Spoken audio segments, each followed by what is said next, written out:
안전한 병원을 위한 개인정보 보호 방침 가이드 안, 전, 방, 가.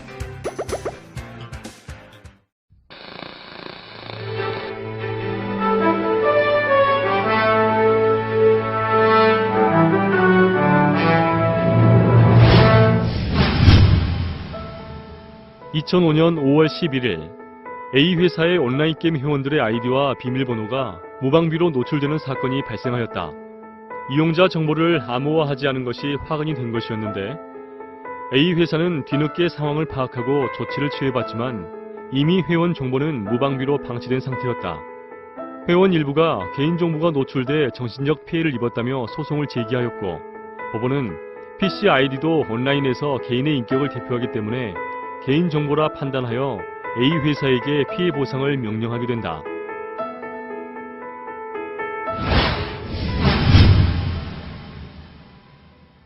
(2006년) B회사는 1년 동안 회원 51만 명의 정보를 텔레마케팅 회사에 판매하는 일을 벌인다.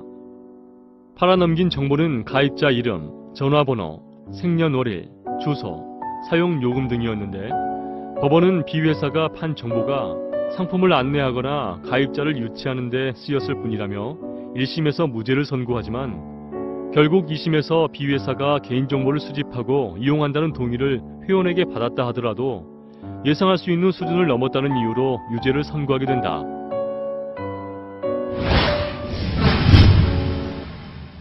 (2008년 9월 5일) 서울 역삼동 뒷골목에서 버려진 CD 한 장과 DVD 한 장이 발견된다.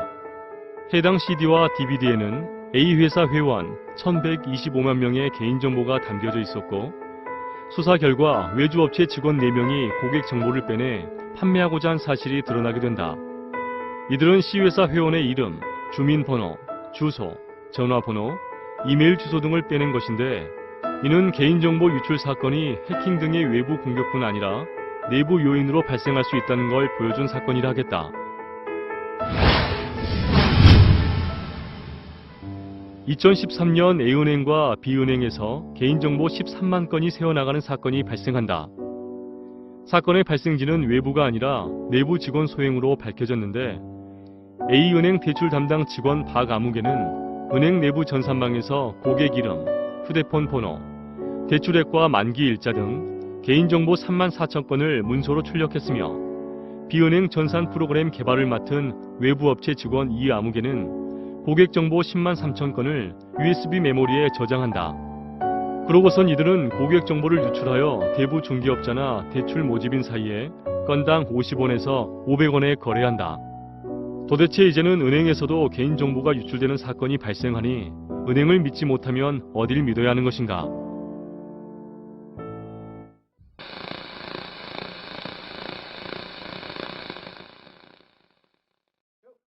안녕하세요. 손문호입니다. 개인정보의 개념을 알고 계신가요? 개인정보란 해당 정보만으로는 특정 개인을 알 수 없지만 다른 정보와 쉽게 결합하여 알아볼 수 있는 것으로서 성명, 주민등록번호, 영상 등을 말합니다. 그런데 앞선 사례들처럼 보호받아야 할 개인정보가 최근 많이 유출되어 피해를 입는 경우를 종종 보게 됩니다. 따라서 의료기관 또한 질병정보 등 민감한 정보가 포함된 진료정보 유출 시 심각한 사생활 피해가 발생할 수 있다고 하여 개인정보의 필요성이 강조되고 있습니다. 혹시 여러분은 앞에서 나온 사례들처럼 개인정보 유출로 곤욕을 치른 경험이 있진 않으신가요? 아니면 나와는 무관한 얘기라 하여 아니란 생각을 하고 계신가요? SK, 약정원, 진수건처럼 본인도 모르는 사이에 개인정보 누출에 책임을 질 수 있습니다. 앞으로 우리 병원들은 개인정보 보호를 위해 어떤 조치를 취해야 하는 걸까요? 이번 학습에서는 병원에서 개인정보가 왜 필요한지, 또 개인정보 보호를 위해 어떻게 해야 하는지 그 방안을 모색해 보도록 하겠습니다. 이번 학습을 마치고 나면 여러분은 의료기관의 개인정보 처리 원칙과 개인정보 처리 단계별 조치 요령을 알고 이를 실천할 수 있을 것입니다. 손 원장님이 강조하는 정보보호의 확인. 의료기관 개인정보 처리의 단계별 조치 요령. 지금부터 의료기관 개인정보의 안전성 확보 조치를 위하여 알아야 할 내용을 저와 함께 살펴보도록 하겠습니다. 많은 분들께서 개인정보 보호에 대해서 혼란스러워하고 계십니다. 기존에는 진료를 위한 환자의 개인정보는 접수, 수납, 진료, 청구, 보관에 있어 아무런 제약 없이 사용할 수 있었습니다. 하지만 2011년도 개인정보보호법이 발효되면서 수집, 이용, 제공, 위탁 파기에 있어 개인정보 보호에 대한 정보 보호의 의무가 생겨나게 되었습니다. 또한 진료, 연구, 교육, 열람, 제공 시 별도의 동의를 얻어 개인정보 보호를 위한 노력을 기울여야 합니다. 자, 그렇다면 의료기관의 안전한 개인정보 처리를 위해서 어떤 방법들이 있는지 본격적으로 살펴보도록 하겠습니다. 의료기관은 개인정보의 안전한 처리를 위해서 노력해야 합니다. 이를 위해서 의료기관은 개인정보보호법 29조에 의거해서 관리적, 기술적, 물리적 조치를 취해야 합니다. 의료기관 내 개인정보 안전성 확보 조치는 관리적 조치, 기술적 조치, 물리적 조치가 있습니다. 관리적 조치는 내부관리 계획과 개인정보 처리 방침 수립 및 시행, 개인정보 보호 책임자의 지정이 있습니다. 기술적 보호 조치는 접근 통제, 암호화의 기술 적용, 접속 기록의 보관 및 위변조 방지를 위한 노력, 보안 프로그램의 설치 및 갱신이 필요합니다. 물리적 보호 조치는 개인정보의 안전한 보관을 위해서 시설이 필요하다는 얘기입니다. 다소 복잡하지만 해당 사항을 하나씩 설명해 드리겠습니다. 첫째, 관리적 보호 조치 첫 번째 사항은 내부 관리 계획을 수립하는 것입니다. 그 대상은 상시 근무 인원이 원장을 포함해서 5인 이상인 의료기관에 해당합니다. 두 번째, 내부 관리 계획의 수립입니다. 개인정보 보호 책임자의 지정 및 개인정보의 안전성 확보 조치 사항, 개인정보 취급자에 대한 교육을 실시하라는 내용입니다. 개인정보 처리 방침의 내용은 의료기관이 보유하고 있는 개인정보 파일의 개인정보 처리 목적, 처리 및 보유기간, 제3자의 제공사항, 위탁사항, 처리 항목, 개인정보 파기, 정보주체의 권리 의무사항을 수립해야 한다는 것입니다. 개인정보 종합 포탈에 가시면 문서를 다운받을 수 있고 대한의사협회에서는 시도정보통신협의회를 통해서 의료기관 표준화된 참고 서식을 전달하고 있습니다. 시도의사의 홈페이지에 문의하시면 도움을 받을 수 있습니다. 이렇게 수립된 개인정보 처리 방침은 홈페이지에 게재가 원칙이며 홈페이지가 없는 의료기관은 접수창고에 출력을 해서 게시하시면 됩니다. 관리적 보호조치 마지막은 개인정보 책임자를 지정하는 일입니다. 각 의료기관은 개인정보 처리 관련 담당 업무를 담당하고 있는 부서의 장 또는 사업주 대표자를 개인정보 보호 책임자로 지정해야 한다는 것입니다. 개인의원은 원장님이나 직원 중에서 보호 책임자를 지정하셔서 개인정보 처리 방침에 명시해 놓으시면 됩니다.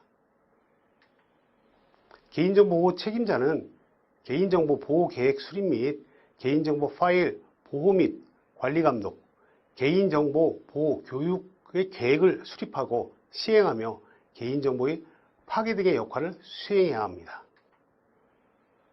관리적 보호 조치의 내용을 이해하셨나요? 다음은 기술적 보호 조치에 대해서 살펴보도록 하겠습니다. 대부분의 내용은 전산실이 있는 규모가 있는 의료기관에 해당됩니다. 첫 번째 조치사항은 접근 통제 및 접근 권한의 제한 조치입니다. 접근 통제를 위해서 네트워크를 통한 개인정보 처리 시스템이 불법적 접근이나 침해 사고 방지를 위해서 방화벽이나 침입 방지 시스템의 설치가 필요하다는 내용입니다. 또한 개인정보 처리 시스템에 대한 접근을 최소화하고 업무가 변경될 경우에 권한 부여라든지 변경, 말소를 신속하게 기록에 보관하고 접근 권한을 제한해야 하며 제3자가 쉽게 추측할 수 없도록 비밀번호를 상시 설정을 해야 된다는 얘기입니다. 해당 비밀번호는 최소 6개월에 한 번씩 변경이 필요합니다. 별도의 전산실 서버를 운영하지 않는 의료기관은 기술적 보호 조치에 해당하지 않으며 단순하게 비밀번호에 대한 관리만 잘 하시면 됩니다. 다음은 접속 기록의 보관 및 위병조 방지를 위한 조치입니다. 개인정보 취급자 등이 개인정보 처리 시스템을 접속하여 업무를 수행하는 경우 접속 기록을 반드시 기록해 놓으라는 얘기입니다. 접속 기록의 보관 및 위변조를 방지하기 위해서 접속 정보 취급자의 개인정보 입력, 출력, 수정사항 및 파일별 데이터 접근 기록을 자동 생성해서 6개월에 한 번씩 보관 및 관리를 해야 된다는 얘기입니다. 이 내용도 또한 자체 서버를 운영하는 2, 3차 의료기관에 해당되고 1차 의료기관에는 해당되지 않습니다. 기술적 보호 조치 중에 암호화 기술 적용 또는 이에 상응하는 조치가 있습니다. 고유 식별번호, 비밀번호, 바이오 정보 등은 준 개인정보입니다. 준 개인정보를 저장, 전송 시에 암호화의 대상이 되며 비밀번호는 저장 시에 일방향, 주민등록번호 등 고유 식별정보는 양방향의 암호화가 필수라는 얘기입니다. 준 개인정보를 인터넷을 통해서 외부에 전송 시 보안 서버나 VPN을 통해서 암호화해서 전송을 해야 된다는 내용입니다. 현재 의료기관에서 심사평가원에 심사자료를 전송하고 있습니다. 자료 전송 시 보안 서버를 통해서 암호화가 적용이 돼서 전송을 하고 있습니다. 심평원 청구 프로그램 내에 암호화 프로그램과 방화벽, 백신이 내장되어 있기 때문에 이 프로그램을 다운받으시면 가장 낮은 단계에서 보안 조치를 이행한 것으로 볼 수 있습니다. 기술적 보안 조치의 마지막 필요한 사항은 보안 프로그램의 설치 및 운영입니다.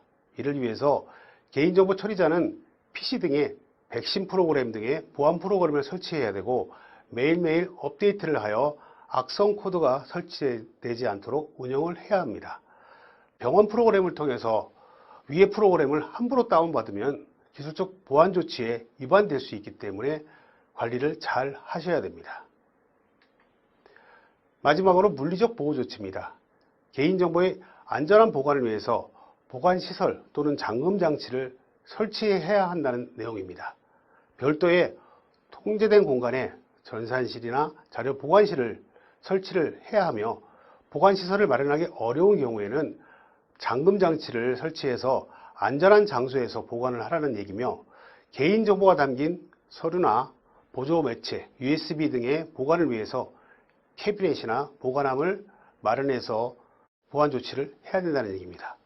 병원 서버가 있는 경우는 독립된 공간에 설치를 해야 되고 종이 차트를 쓰시는 의료기관은 개방된 공간이 아닌 별도의 보관 장소에서 보관함에 안전하게 보관하시면 됩니다. 1차 의료기관에서 개인정보 처리를 위해서 단계별로 어떤 조치를 취해야 되는지에 대해서 간단하게 정리해 보겠습니다. 의료기관에 제공되는 개인정보는 수집, 이용, 파기의 단계로 진행이 됩니다. 첫 번째 수집 단계는 주로 접수실에서 이루어집니다. 접수실에서는 접수증의 파기와 개인정보 이용 동의서 작성이 반드시 필요합니다. 다음 단계는 진료실에서는 진료 차트의 보관과 전자차트의 암호화, 컴퓨터의 안전한 보관이 필수적입니다. 마지막 파기 단계는 수납처에서 주로 필요합니다. 가져가지 않는 미수령 종이 원액 처방 전의 파기와 청구 프로그램의 안전한 관리가 반드시 이루어져야 됩니다. 개인정보의 안전한 관리를 위한 보호조치 사항의 내용이 다소 어려우셨다면 개인정보 10계명을 정리해 드리겠습니다. 첫 번째, 무분별한 개인정보 수집을 자제하셔야 됩니다. 불필요한 개인정보를 함부로 수집하게 되면 관리에 부담이 생겨 유출사고 발생 시 그 책임이 다소 커질 수가 있습니다. 둘째, 정보 제공 동의를 받을 경우 의료 서비스 제공에 꼭 필요한 필수 정보와 선택 정보를 구분해서 받아야 됩니다. 특히 환자 정보의 수집이나 제3자 동의 여부에 대한 것은 환자가 반드시 선택해서 입력할 수 있도록 하셔야 됩니다. 셋째, 주민번호 등 고유 식별 정보와 종교, 건강정보 등의 지극히 개인적인 정보는 병원 홈페이지를 통해서 수집하거나 처리하시면 안 됩니다. 주민등록번호의 수집은 2015년도 8월 7일 이후에 완전하게 금지되어 있고, 물론 6개월간의 유예기간이 있긴 하지만 현 시점에서 완전히 금지하는 것이 좋습니다. 대신에 아이핀이나 공인인증서 등을 통한 환자 인식수단을 사용하는 것을 권장해 드립니다. 정보 수집 시 법 위반 사례가 다빈도로 발생하고 있습니다. 이 부분에 대한 면밀한 주의가 필요합니다. 넷째, 홍보 교육을 목적으로 외부 업체와 개인정보 위탁 시 환자에게 반드시 고지를 해야 되며 철저한 관리가 필요합니다.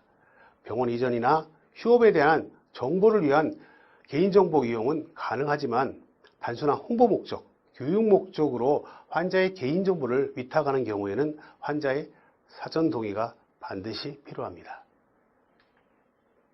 다섯째, 개인정보 파일 보관 시 데이터베이스에 프로그램, 암호화 소프트웨어 등 안전한 방법을 사용해서 보관하는 것이 좋습니다. 차트를 사용하는 의원은 차트장을 사용하고 이중 안전장치를 사용하시는 게 좋으며, 차트를 사용하지 않는 난차트 시스템을 사용하는 의료기관에서는 비밀번호 설정, 침입 차단 시스템을 설치하고 필요한 보호 조치를 취해야 합니다. 병원 서버를 운영하는 규모 있는 의료기관에서는 보다 안전한 보안 조치가 필요하며, 소형 의료기관에서는 컴퓨터 프로그램에 심평원 청구 프로그램을 설치해 놓음으로 해서 낮은 단계의 보호 조치를 한 것으로 볼 수 있습니다. 여섯 번째, 보관이 필요한 증빙 서류는 법령에서 정한 보유기간을 숙지해서 보관하시는 것이 좋습니다. 환자의 개인정보가 담긴 진료기록부와 같은 문서의 의무보유기간 이후에도 사용이 필요한 경우에는 의무기록 심의위원회를 통해서 연장해서 사용하시는 것이 좋습니다. 하지만 절차 없이 임의로 보관하시는 경우 법적 문제가 될 수가 있습니다. 일곱 번째, 환자 개인 정보 파일을 이용한 후에는 알아볼 수 없을 정도로 파기를 해야 됩니다. 환자의 진료 기록은 진료의 연속성으로 보기 위해서 진료 목적의 보관은 가능하지만 개인정보 누출에 대한 책임을 질 수밖에 없습니다. 이에 따라서 이용 목적을 달성한 경우에는 문서를 파쇄하거나 소각해서 파기해야 됩니다. 만약 컴퓨터로 저장된 문서를 가지고 있는 경우에는 보관할 수 없을 방법으로 파기 처리해야 됩니다. 가져가지 않는 종이 원해 처방전을 환자 개인정보가 적혀 있기 때문에 반드시 파쇄기로 분쇄 파절 처리하는 것을 권장해 드리고 싶습니다. 여덟 번째, CCTV에는 반드시 안내판을 설치해야 합니다. 개인정보보호법 제정으로 설치 운영이 제한되고 있기 때문에 필요한 경우가 있는 경우에는 반드시 설치 목적을 명기한 안내판을 설치해야 됩니다. 또한 녹음 기능을 사용한다든지 당초 설치 목적을 벗어난 각도에서 촬영하는 것은 금지하고 있습니다. 안내판에는 설치 목적, 장소, 촬영 방법, 시간, 관리 책임자의 성명, 연락처가 반드시 기재되어 있어야 합니다. 아홉 번째, 개인정보 보호에 관한 지침, 문서 등을 반드시 구비해야 됩니다. 개인정보 보호 관련 문서를 명확하게 구비하지 않는다면 추후에 개인정보 유출로 인해서 문제가 될 경우에 책임이 커질 수 있습니다. 따라서 내부관리계획 작성 및 구비, 개인정보 열람 청구서의 비치를 필요하며 웹사이트의 경우 회원정보 열람 정정, 메뉴 탈퇴 정보 등을 제공할 수 있어야 됩니다. 개인정보 보호에 대한 지침과 문서 구비는 반드시 필수사항입니다. 열 번째, 마지막으로 개인정보 유출 통지, 집단 분쟁 조정이 단체 소송에 대비해야 합니다. 개인정보가 유출된 경우 해당 사이트 관리자에게 삭제를 요청해야 되고, 처리가 되지 않을 경우 118로 신고를 하셔서 추후에 문제를 제거하시는 게 좋습니다. 개인정보가 유출된 경우 정보 주체에게 즉시 그 사실을 알리고 추동 조치를 신속하게 해야 됩니다. 유출 피해자들은 추후에 분쟁조정위원회에서 집단 분쟁을 하거나 법원을 통해서 단체 소송을 제기할 수 있기 때문에 이거에 대해서는 철저한 대비가 필요합니다. 지금까지 개인정보 10개명을 살펴보았습니다. 반드시 숙지하셔 안전한 의료기관 개인정보 보호가 이루어질 수 있도록 해야겠습니다. 감사합니다.